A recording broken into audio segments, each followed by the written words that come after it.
is that the same thing, dishonourable, must be attributed to another member for there to be a personal reflection. Words used robustly in debate which do not impinge the honour of a member will not be ruled out, and that's Speaker's ruling 41.7. So, members, the chairperson was the best person to judge at the time he was here. He's the best person to rule, and as I've said, the personal reflection wasn't attributed to one particular person, and he's ruled in that way, and that's a matter of taste. It's not a reflection against the member that has been made, and I uphold the chairman's ruling. It is consistent with rulings of previous speakers. Point of order. Point of order, the Honourable Trevor Mallard. Mr. Chairman, I think, Mr. Speaker, I think there's one further matter which I think you alluded to in your ruling, and I think your quotation from Speaker's rulings that I think goes to the heart or the second part of the matter. I think there were two parts to the objection. One was the objection from Ms. Fenton about the reflection on her and her role, but there is also when there's a reflection on parties, and so included in the comments of Mr. Henare, which I understand that you have heard, was an indication that the Labour Party was receiving stolen money.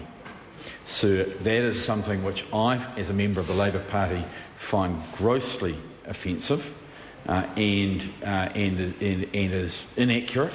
And so I'm not sure what the right procedure is, whether we've got to go back into committee for that to be brought up with the chair, or whether it's appropriate for you to deal with it now. But as well as not being able to make reflections against members. So there was both the theft and the receiving, and I take offence at the receiving. Well, I thank the member for that.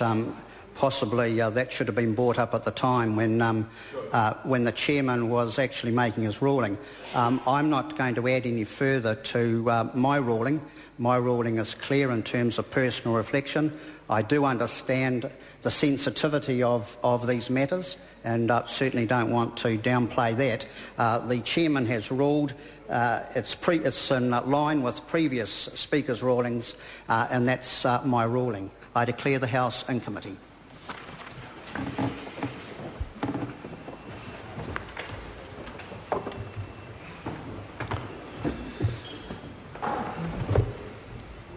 Point of order, Mr. Chairman.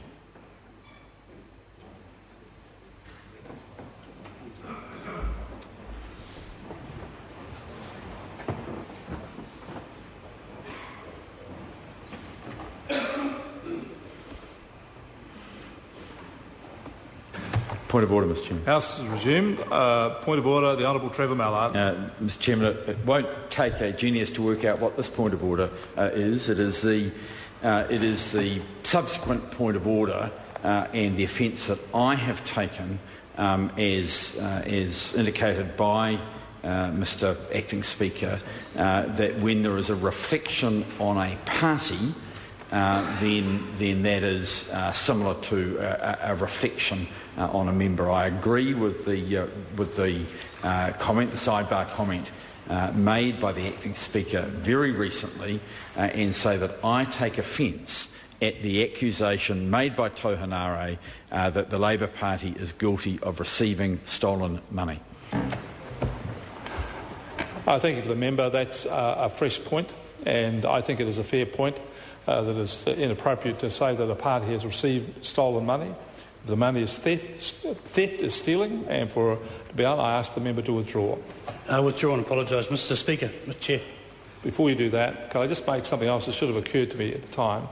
I should have made a delineation at the time I gave my ruling between parties inside this House and parties outside this House, and say to the members that if an organisation outside of this House has been offended, it's not for members in this House to take umbrage for them themselves. It's for those organisations outside, and the standing orders does provide for that, that for application for response, I draw members to section 155 of the standing orders. Tau Henare. Thank you, Mr. Chair. Somebody could have just asked me and I would have apologised. Mr. Chair. No, it's more fun this one. But there's another word for it, divert. There's another word. We're back to it now, aren't we, Mr Chair? Diverted funds, diverted members' dues to the Labour Party. Same thing, same story, sir, and most of the workers didn't know it was happening. So, sorry? What was that? It was ball what? Oh, okay. Yeah, we know. We got right down to the gutter now, Mr Chair, because this is all. We got right down to the gutter now. That's the union I know, sir. That's the union representative I know from long ago, sir. No holds barred. Talk like the old cloth cap unionist Helen Kelly's dad used to be, and was proud of it. And Helen Kelly's dad was proud of it, being a cloth cap unionist, sir. This is nothing more, sir, than a steal of workers' rights. Mr Chair. I call Sir William Seo. Thank you, Mr